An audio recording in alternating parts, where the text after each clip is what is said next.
ನಮಸ್ತೆ ವೀಕ್ಷಕರೇ, ನಾನು ನಿಮ್ಮ ಅಜಯ್ ಕುಮಾರ್, ಭೀಷ್ಮ ನ್ಯೂಸ್ ಚಾನೆಲ್ನ ಸಂಪಾದಕ ಹಾಗೂ ಭೀಷ್ಮ ನ್ಯೂಸ್ ಚಾನೆಲ್ಗೆ ಸ್ವಾಗತ. ನಾಡಿನ ಸಮಸ್ತ ಜನತೆಗೂ ಹಾಗೂ ನಾಡಿನ ಸಮಸ್ತ ಶಿಕ್ಷಕ ವೃಂದದವರಿಗೂ ಶಿಕ್ಷಕ ದಿನಾಚರಣೆಯ ಹಾರ್ದಿಕ ಶುಭಾಶಯಗಳು. ವಿಶ್ವದಲ್ಲೇ ಆ ಭೂಮಿಯ ಮೇಲೆ ನಾವು ಗುರುಗಳ ಒಂದು ಹುದ್ದೆಯನ್ನ ಸರ್ವಶ್ರೇಷ್ಠ ಅತ್ಯುನ್ನತ ಹುದ್ದೆ ಅಂದ್ರೂ ತಪ್ಪಾಗಲಾರದು. ಯಾಕಪ್ಪ ಅಂತಂದ್ರೆ ಈ ಗುರುಗಳನ್ನ ನಾವು ತ್ರಿಮೂರ್ತಿಗಳಿಗೆ ಹೋಲಿಸಿ ಮಾತಾಡ್ತೀವಿ, ಹೇಳ್ತೀವಿ. ನಮ್ಮ ಜ್ಞಾನಿಗಳು ತ್ರಿಮೂರ್ತಿಗಳಿಗಿಂತ ದೊಡ್ಡವರನ್ನಾಗಿ ಈ ಗುರುಗಳನ್ನ ಮಾಡಿದ್ದಾರೆ. ಕಾರಣ ಗುರು ಬ್ರಹ್ಮ, ಗುರು ವಿಷ್ಣು, ಗುರುದೇವೋ ಮಹೇಶ್ವರ, ಗುರುವೇ ಗುರು ಸಾಕ್ಷಾತ್ ಪರಬ್ರಹ್ಮ, ತಸ್ಮೈ ಶ್ರೀ ಗುರುವೇ ನಮೋ ನಮಃ. ಅಂದ್ರೆ ಗುರು ಬ್ರಹ್ಮನಾಗಿ ಸೃಷ್ಟಿಯನ್ನ ಮಾಡಬಲ್ಲ. ಅಂದ್ರೆ ಒಂದು ಮಗುವನ್ನ ಯಾವ ರೀತಿ ಬೇಕಾದರೂ ವಿದ್ಯಾವಂತನನ್ನಾಗಿ ಜ್ಞಾನಿಯನ್ನಾಗಿ ಮಾಡಬಲ್ಲ. ಒಂದು ಮಗುವನ್ನ ಯಾವ ರೀತಿ ಬೇಕಾದರೂ ಆ ವ್ಯಕ್ತಿಯನ್ನು ಎಷ್ಟು ಉನ್ನತ ಸ್ಥಾನಕ್ಕೆ ಬೇಕಾದರೂ ಗುರು ಒಯ್ಯಬಲ್ಲ ಅನ್ನೋದನ್ನ ಗುರುವಿಗೆ ಹೋಲಿಕೆ ಮಾಡಿದ್ರು. ಗುರು ವಿಷ್ಣು ಅಂದ್ರೆ ಗುರು ಮನಸ್ಸು ಮಾಡಿದ್ರೆ ಅವನನ್ನ ಯಾವ ರೀತಿ ಬೇಕಾದರೂ ತಯಾರು ಮಾಡಬಲ್ಲರು. ಅವನನ್ನ ಜ್ಞಾನಿಯನ್ನಾಗಿಸಿ ವಿಶ್ವದ ಒಂದು ಅತ್ಯುನ್ನತ ಶ್ರೇಷ್ಠ ಸ್ಥಾನದಲ್ಲಿ ಕೊಂಡೊಯ್ದು ಇಡುವಂತ ಶಕ್ತಿ ಈ ಗುರುವಿಗಿದೆ. ಗುರುವೇ ಮಹೇಶ್ವರ ಅಂದ್ರೆ ಗುರು ಮಹೇಶ್ವರ ಅಂದ್ರೆ ಹಾಳು ಅಂದ್ರೆ ಗುರು ಹಳಿಸಬಲ್ಲ.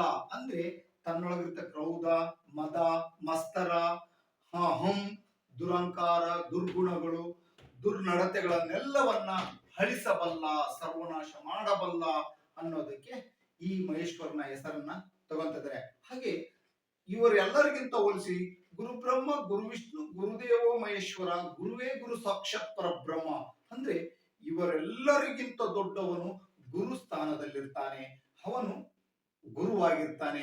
ಹಾಗೆ ನಾವೆಲ್ಲ ಹಿಂದಿನ ನಮ್ಮ ಪೂರ್ವಜರು ಹೇಳಿದ್ದಾರೆ, ಹರ ಮುನಿದರು ಗುರು ಕಾಯುವ. ಹರ ಅಂದ್ರೆ ಒಂದು ಸಮಯದಲ್ಲಿ ಒಳ್ಳೆಯ ವ್ಯಕ್ತಿ ಕೂಡ ಯಾವುದೋ ಒಂದು ಸಂದರ್ಭದಲ್ಲಿ ತಾನು ಅಕಸ್ಮಾತ್ ಆಗಿ ಅಚಾನುಕವಾಗಿ ಏನಾದ್ರೂ ತಪ್ಪು ಮಾಡಿದ್ರೆ ಗುರು ಕಾಯಬಲ್ಲ.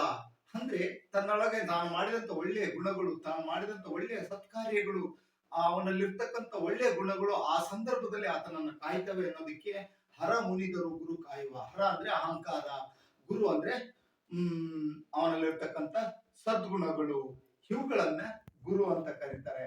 ಅದಕ್ಕಾಗಿ ವಿಶ್ವದಲ್ಲಿ ಗುರುಗಳಿಗಿರುವಂತ ಒಂದು ಅತ್ಯುನ್ನತ ಸ್ಥಾನ ಬಹು ಮುಖ್ಯ, ಬಹುಪಾತ್ರ.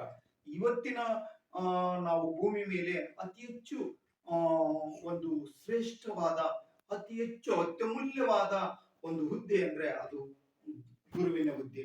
ಇಂತಹ ಹುದ್ದೆಯನ್ನ ನಿರ್ವಹಿಸುತ್ತಿರ್ತಕ್ಕಂಥ ನಾಡಿನ ಸಮಸ್ತ ಗುರು ವೃಂದದವರಿಗೂ ಭಕ್ತಿಪೂರ್ವಕವಾಗಿ ನನ್ನ ಪ್ರಣಾಮಗಳು. ಹಾಗೂ ನನ್ನ ಸಂಸ್ಥೆಯಲ್ಲಿ ಕೆಲಸ ಮಾಡ್ತಕ್ಕಂಥ, ವರದಿ ಮಾಡ್ತಕ್ಕಂಥ ಪ್ರತಿಯೊಬ್ಬರು ನಿಮ್ಮ ಗುರು ವೃಂದದವರಿಗೆ ಶರಣಾರ್ಥಿ.